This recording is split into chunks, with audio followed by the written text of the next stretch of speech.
Hello guys, नमस्कार। Lipsa kitchen को स्वागत। लिप्सा रोषेई जब आपण मानकु भल लागुथबो ताने लाइक करिवे, कमेंट करिवे, शेयर करिवे, सब्सक्राइब करिवे। हाँ, तळे थिबा घंटी बेल को क्लिक करिवे काहेकि ना फास्ट रोषेई आपण देखिबे। चलंतु आमे रोषेई स्टार्ट करिवा। आमे पितामा चड़चड़ी पाई कौन परिबा दरकार। मु 3टा भल बैगण आनिची, ताकू भलसे धोई देइची। 3टा आलू आनिची, ताकू भलसे छड़ेकी भी धोई देइची। 2टा बिलाती नहीं आसची, ताकू भी मु धोई देइची। आमे आकू सब पितामा काहेकि ना आमे पितामा हमर बाली रो होउची, बाली एरिया रे होउची। आमे पितामा को 3-4 थर भलसे पानी रो आमे धोई दउचे। पितामा आलू बैगण बिलाती आमे चड़चड़ी करिबा। ता पाई आमे मसला नहीं आसछु। मसला सोरिष नहींची, जीरा नहीं आसची, 2टा सुखुला लंका नहीं आसची, गोटे पियाज नहींची, किछि रसुण भांकुड़ा नहीं आसची। काहेकि ना आमे चड़चड़ी करिवु, सोरिष बाटन देने बहुत टेस्ट लागिवो। सेतिपाई सोरिष बाटन निहाती दिया जिवो। चड़चड़ी पाई मु आलू एई साइज काटिचे,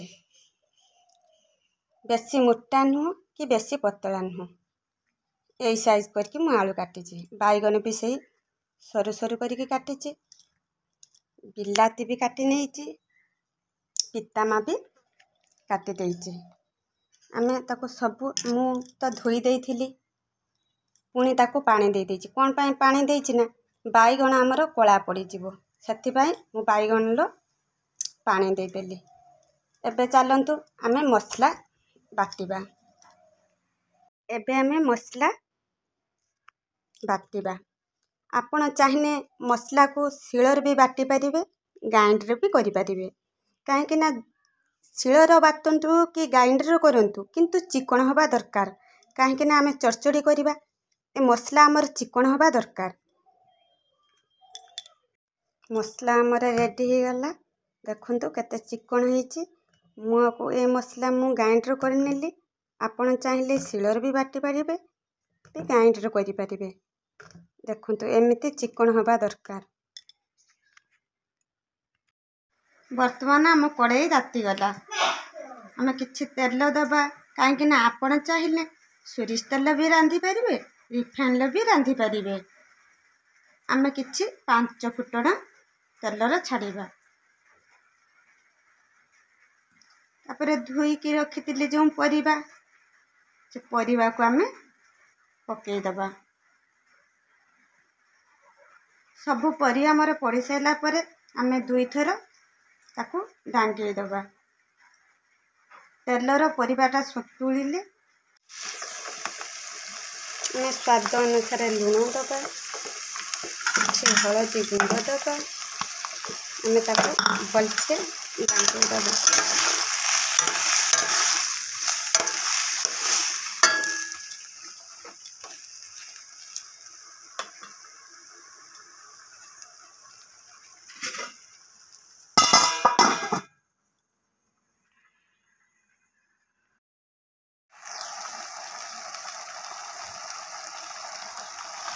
जस्ट दर सिझा हो आसिले आमे ताकू बिलाती जो काटिकी रखिले आमे तापरे छाड़ी दबा।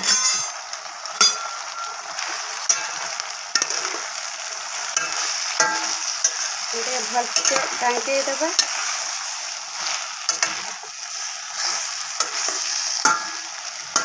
आमे आ 5 मिनिट पाई ढांकुणा देदबा।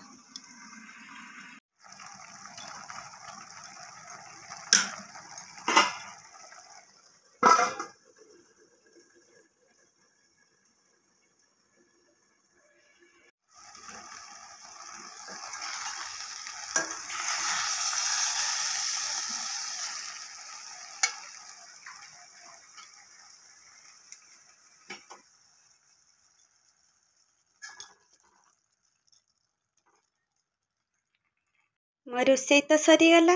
मो रोषेई जब आपण मानकु भल ମୋ ରୋଷେଇ ତ ସରିଗଲା। ମୋ ରୋଷେଇ ଯଦି ଆପଣମାନଙ୍କୁ ଭଲ ଲାଗୁଥାଏ ତାହେଲେ ଲାଇକ୍ କରିବେ, କମେଣ୍ଟ କରିବେ, ସେୟାର କରିବେ, ସବସ୍କ୍ରାଇବ୍ କରିବେ। ଏତିକି କହିକି ରହୁଛି। ପୁଣି ଦେଖାଯିବ ନେକ୍ସଟ ରୋଷେଇରେ। ଜୟ ଜଗନ୍ନାଥ। ପରିବା ସିଝିଗଲା। ଆମେ ବର୍ତ୍ତମାନ ଏବେ ପିତାମା ପକେଇବା। ପିତାମା କାହିଁକି ମୁଁ ଆଗରେ ପକେଇଲିନି, ପିତାମାଟା ମେଲ୍ଟ କରିଯିବ। ପିତାମାଟା ଗୋଟା ଗୋଟା ରହିବା ପାଇଁ ମୁଁ ସେଇଥିପାଇଁ ପିତାମା ଏବେ ଛାଡ଼ିଲି। ଆପଣ ପିତାମାକୁ ବେଶୀ ସମୟ ସିଝେଇବେନି, ତା ଦେହରେ ମେଲ୍ଟ ହେଇଯିବ। ମୁଁ ସେଥିପାଇଁ କମ୍ ସମୟ ପାଇଁ ମୁଁ ପକେଇଦେଲି। ଆପଣ ଏବେ କ'ଣ କରିବା ନା 5 ମିନିଟ୍ ପାଇଁ ଢାଙ୍କି ଦେବା। ଆମର ଏବେ ପିତାମା 5 ମିନିଟ୍ ହେଇଗଲା। ଆମେ ଏବେ ସୋରିଷ ବାଟଣ ଦେବା। ମୁଁ ସୋରିଷ ବାଟଣ 1 ଚାମଚ ଦେଲି, ଆଉ 1 ଚାମଚ ଦେଲି, 2 ଚାମଚ ସୋରିଷ ବାଟଣ ଦେଲି। ଆମେ ଲଙ୍କା ଗୁଣ୍ଡ 1/2 ଚାମଚ ଦେଲେ। ଆମେ ତାକୁ ଭଲସେ ଡାଙ୍ଗେଇ ଦେବା, କାହିଁକିନା ତା ଦେହରେ ସବୁ ମେଲ୍ଟ କରିବ। ଆମେ ବେଶୀ ତାକୁ ଢାଙ୍କିବାନି, ସେ ସିଝିଗଲେ କ'ଣ ହେବ ନା ଘଟିକି ଯିବ, ଚଟଚଟଟା ସୁନ୍ଦର ଲାଗିବ।